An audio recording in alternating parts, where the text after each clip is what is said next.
Childbirth sucks. I kind of grew up with this mantra, like from the time I was born to my teen years to my adulthood. But that was because when I was born, my mother almost died. There was some birth complications. She was unconscious for a month or more, and for about 6 weeks she was unconscious. And my father would give me goat's milk and a little bit of like honey water through the entire time. So that was the story behind my birth. And so and my father was one of 8 kids, so there were children, a lot of children in our family. But I never, like from the time I was old enough to decide on things, I was like, I'm never going to have a child, never. And and I met someone and I married someone who had the same, thought, no children. Which is kind of a weird way to start this very positive, affirming environment, but that's pretty much where I was at that time. So when I found I was pregnant, it was a complete and utter shock. Everything is supposed to be like 99.9% effective, I guess, all methods of contraception, and I was like the 0.1%.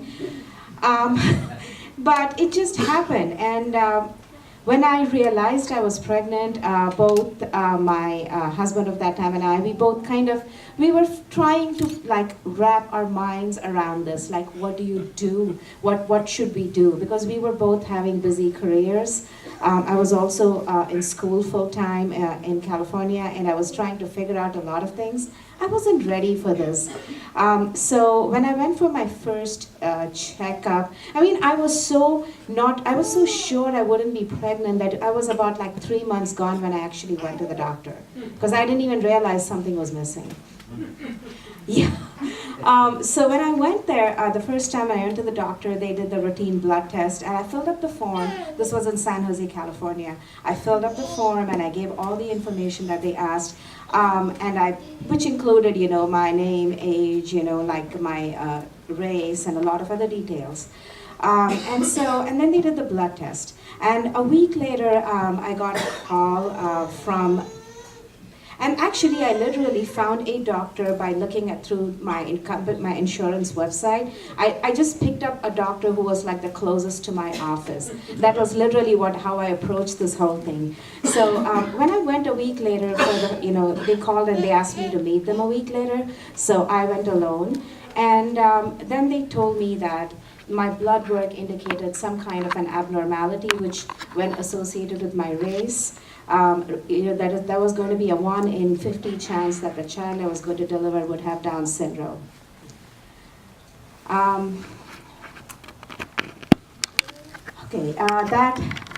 was alone when I heard that news. I couldn't wrap my mind around. I think that was, to date, that has been the worst, and I've experienced a lot of loss and other things since then, but even now when I think about it, my heart rises up here and I feel like everything is going. It was just the worst moment of my life, I think, at that point. Until then, I hadn't even decided what I was going to do about this baby that was growing within me, but I don't know. I think I walked out in a daze. I don't know what I did that day. And then when my husband came home that evening, I told him. And that resulted, I think throughout the pregnancy, it was like I was not sure until then that I was going to keep the child. But after I spoke to him and he said, no, we should not keep this child, that is when I decided I was going to keep the child. And the pregnancy it was very traumatic. I looked at toys and gifts, and I would always think, would my child be able to enjoy this? I didn't tell a lot of people about it, and after I had an amniocentesis when I was 7 months gone, and they said she is most likely going to be normal. But I didn't tell anyone even then. And after she was born, she's great now. She's a senior at NYU, and she's a freshman at NYU. She was a senior this year. I just wanted to end the story by just giving you this message that she sent me last week for no reason at all. I left you a voicemail telling you how much I love you because I forgot to tell you today. Here it is again. I love you so much. So I'm very glad. I know this is not a funny story, but I'm very glad.